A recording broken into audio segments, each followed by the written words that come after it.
Hello, this is Q&A with Emike Oyemade. So this question says, I'm married, but I am emotionally involved with a colleague. How do I disentangle?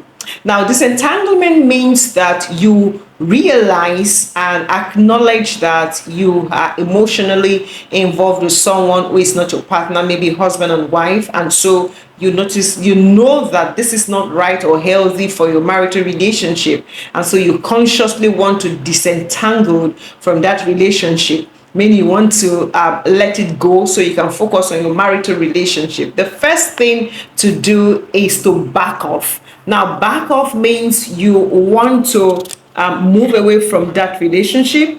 You want to, now I don't mean that you want to stop maybe going to work, or if especially if the person is in your place of work. Now, back off means you want to stop seeing that person. You want to whatever brings you together, that makes you feel intimate with that person, you want to stop them.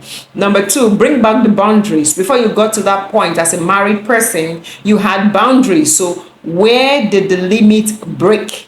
Bring back the limit so it can get to a point where you are friendship. Cut out the familiarity, cut out the intimate talks. Now, number three, introduce the clarity of communication. Now, sometimes when people get to this point is because there is sweet name calling, there is some pet name calling, and then there's some use of coded language. Now, you have to be clear about the communication. When you bring that in, the person would know that, well, these boundaries are being introduced. I have to cooperate. Number four, have a honest evaluation. Now, when people fall into infidelity, some of the time, especially when it has to do with a colleague, is because they're spending lots of time together, they have things in common, or they are struggling with their marital relationship from home. Now, I mentioned this first because there's also the issue of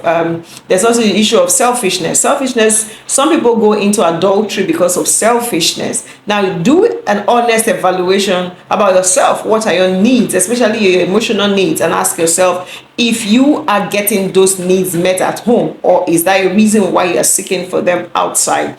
Okay. Number five, guide your heart. Guard your heart. I beg your pardon. Guard your heart. Now, don't make the person who you already have an attraction for your best friend.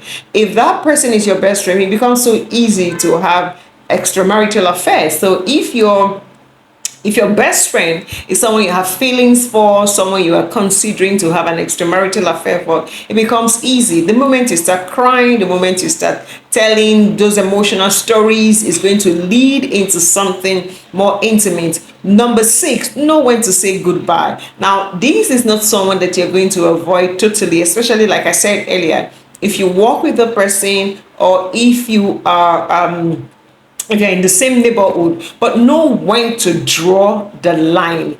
Again, know when to close the door totally. What that means is, if you need to move away or change job because that person is a threat to your marriage, please do so. Now, this is a very hard part, because sometimes you find yourself already involved in this extramarital affair, and because you have to protect your home, your marriage, then you have to say goodbye.